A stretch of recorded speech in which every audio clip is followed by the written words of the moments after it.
Video کو like کر کے آگے شیئر ضرور کرنا۔ ارے ابراہیم علیہ السلام کے والد کا نام تارک ہے، تارک ابن ناخور ہے، اور جب ان کی ولادت کا وقت آیا حضرت ابراہیم علیہ السلام کی تو دونوں میاں بیوی نے مشورہ کیا، حضرت ابراہیم کی امی ابا نے، کہ یہ نمرود کو پتا چلے گا وہ تو ہمارے بچے کو مار ڈالے گا۔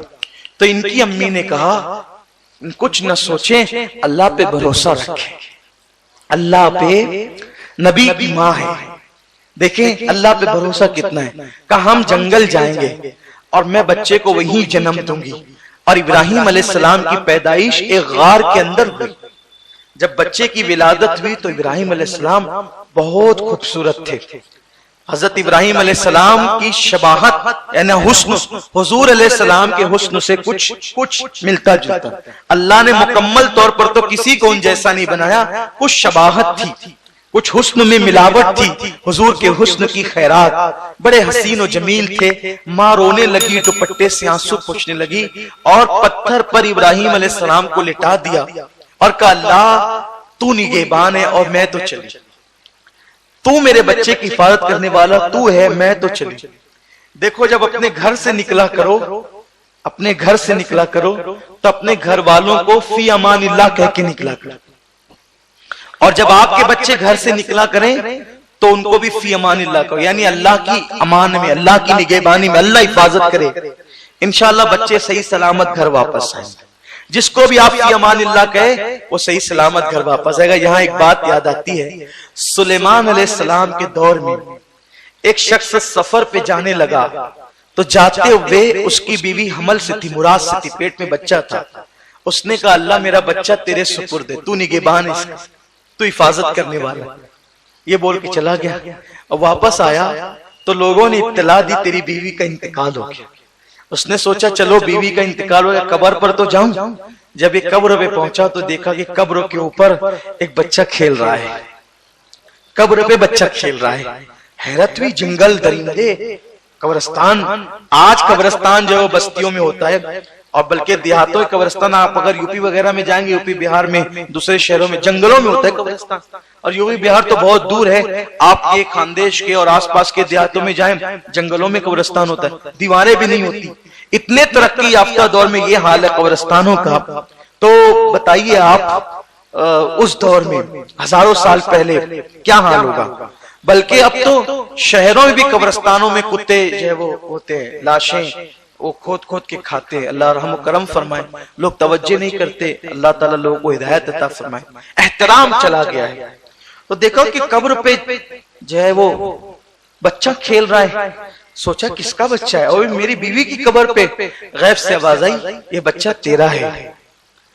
عرض کی مولا بیوی مر گئی، بچہ، ارشاد ہوا بچہ تو نے ہماری امان میں دیا تھا، ہماری نگہبانی میں دیا تھا، سو ہم نے اس کی حفاظت کی۔ اگر بیوی کو دے دیتا تو اس کی بھی حفاظت کرتے، بیوی کو دیتا تو اس کی بھی حفاظت کرتے۔ اس لیے اللہ پر توکل ہونا چاہیے۔ ماں نے کہا اللہ میرا بیٹا کتنا خوبصورت ہے، تو نگہبان ہے تیرے سپرد۔ دونوں نکل آ گئے، کیونکہ اگر یہاں نمرود کے آدمی ڈھونڈتے ہوئے آئیں گے تو ہمیں گرفتار کر لیں گے، پکڑ لیں گے۔ اور پھر کیا ہوا، یہ واپس لوٹے اور چند دنوں کے بعد، چند دنوں تک تو ماحول ہی نہیں رہا آنے جانے کا، چھپتے چھپاتے جب واپس آئے تو کیا دیکھا، اب تو یہ خیال تھا کہ پتہ نہیں بچے کا کیا ہوا ہوگا۔ تو جنگل کے جو درندے تھے وہ آس پاس ابراہیم علیہ السلام کی حفاظت کر رہے تھے، اور ابراہیم علیہ السلام اپنے منہ میں انگوٹھا ڈال کر کے چوس رہے تھے۔ جب انگوٹھا نکالا گیا تو ماں نے کیا دیکھا، اسی انگوٹھے سے دودھ نکل رہا ہے۔ جس کی انگلیوں سے پانی کے چشمے نکلنا ہے، اس کے صدقے میں اس کے دادا کے انگوٹھے سے اللہ نے دودھ جاری فرما دیا۔ یہ نبی کی شان ہوتی ہے، اس شان سے تو 8-10 سال تک حضرت ابراہیم علیہ السلام وہیں پر رہے، اسی جنگل میں۔ دیکھو اللہ کا امتحان، پیدا ہوتے امتحان شروع ہو گیا، بلکہ پیدائش سے پہلے امتحان شروع ہو گیا۔ 8-10 سال تک جنگل میں رہے، جنگل سے نہیں نکلے۔ نکل بھی کہہ سکتے تھے کہ نکلیں گے تو پتا چلے گا کہ یہ پابندی کے دنوں کا بچہ ہے تو قتل کر دے گا نمرود۔ 8-10 سال وہیں رہے، بعض لوگ کہتے ہیں 13 سال تک وہیں رہے، بعض لوگ کہتے ہیں نوجوان ہونے تک وہیں رہے۔ جب جوان ہو گئے تو آپ نے اپنی امی سے کہا امی اب چھپ چھپ کے ملنا کیسا، مجھے گھر لے چلو. کہا بیٹے وہ تجھے قتل کر دیں. کہا نہیں مجھے گھر لے چلو. جب آپ کو گھر لایا گیا تو قوم نے دیکھا اتنا خوبصورت جوان، ابتدائی جوانی تھی، اتنا خوبصورت. اور چونکہ حضرت طارق کا سگا بھائی جو آزر تھا وہ بت بنا کر بیچتا تھا. حضرت ابراہیم علیہ السلام نے دیکھا کہ میرے گھر میں بت پرستی ہو رہی ہے، چچا ایسا کام کرتا ہے، بت بیچتا ہے.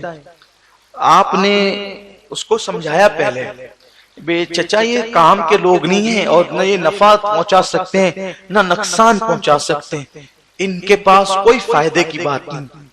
میرا اللہ ہے، شان والا ہے، زمین اور آسمان کا خالق و مالک ہے. اور نہیں مانا تو آپ نے فرمایا کہ میں تیرے لیے مغفرت کی دعا کروں گا جب تک میرا اللہ مجھے منع نہ